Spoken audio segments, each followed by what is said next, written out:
Hi everybody, this is Nate here with Nate Cooks. This is my first video on YouTube and this is my first review. I'll start to try and define this channel later on, but mostly I'm here because I'm one of those people that really reads a lot of reviews before I buy anything, and all of my kitchen and cooking equipment really goes through its paces, and so I really wanted to do something to let everyone know out there how this Globe SP08 works. While I was trying to research new products, I really couldn't find anything about this, and so I wanted to put a video out there to let everyone know how it works. I'm upgrading from a Kitchenaid 7-quart proline, which, really I was looking between this 8-quart and the Kitchenaid commercial, which is somewhere in the $700 range, and this one rides at about $1,000. The 7-quart proline finally met its maker when I was doing some heavy doughs, and so I was really looking at something that can provide a consistent high level of power over a long period of time. I've had this 7-quart for a long time, and it's really done a great job. It's still hanging on with the attachments. I have the pasta maker and the food grinder, and so we'll try and hold on to it for as long as it works, but it was really time to upgrade for something new to deal with, heavy doughs, bread dough, and more frequent usage. I use my mixer every day at least once, 6 days a week. And during the holiday season, we've certainly been seeing a lot more use being home. So that said, we'll go through some of the features of the Globe, and I'll talk about it, turn them both on so you can see a noise comparison and give you my perspective. So the Globe is an 8-quart commercial. It comes with the dough hook, the paddle, and the whip attachment. And it's a much heavier duty 3-speed gear drive than the Kitchenaid. The Kitchenaid is great for everyday usage. I've worked in commercial kitchens for 20 years, and the commercial 8-quart Kitchenaid is a wonderful product.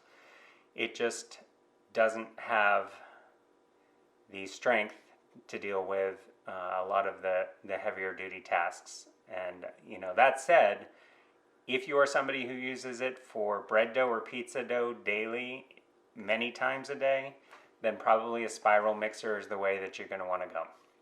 But this, for my commercial and personal needs, is I think going to work out great. The first thing is we go from a 10-speed to a 3-speed. And we're going from something that's really not got very much torque to something that has quite a bit. And so the first thing we'll do is a sound test for both of these. Starting at the first speed, I'll do 3 speeds for the Kitchenaid and the 3 speeds for the Globe.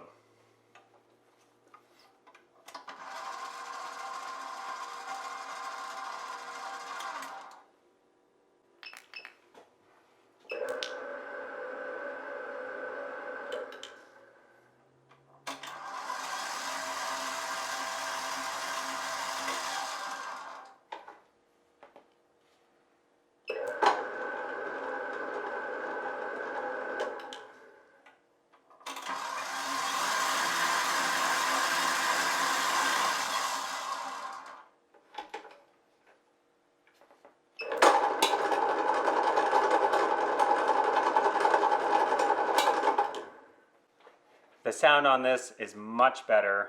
It's quieter, it's consistent on each speed setting, and overall I think it's a much more tolerable sound.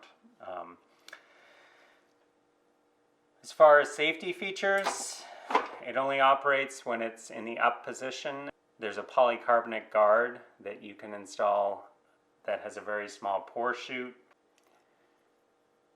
Here you see both with the guards on. You'll see the pour chutes are about the same. This really isn't very usable, but what I do like is that it hugs around the inside and the outside of the bowl, and it's pretty fixed, where this thing tends to just slide around. The globe overall has been great so far. I tried it for cookies and frosting, obviously, for the holidays. And the one thing I do notice is that the power is consistent. It does not have a soft start, so you really have to be conscious of where your speed setting is when you're adding or starting with dry ingredients, because it's strong and it's instant power, and so it has a tendency to take off on you, and flour can go everywhere if you're not paying attention. That's certainly where this comes in handy. The attachments that come with this primarily are the aluminum paddle and dough hook and the stainless steel whip. I prefer the stainless steel dough hook and whip because I prefer to throw everything in the dishwasher and just not have to deal with it. One kind of weird thing is that the dough hook in both instances is stainless steel.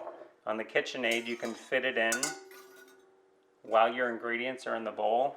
With the globe, it's just too large to do that. Your whip needs to be in the bowl before you add the ingredients or before you install it on the machine, because you can't put it in the bowl once the bowl is fixed on the machine and then attach it. So that's kind of the only real thing that I would change in terms of engineering flaws, but apart from that, it's been great so far, and I'll do an update and a demo as I get more used to the machine and have more time to test it out. But there you go. I couldn't find any reviews online, and so I decided to make one myself. Let me know what you think in the comments below, and subscribe, and let me know what you'd like to see more of. Thanks everybody, and I look forward to seeing you soon.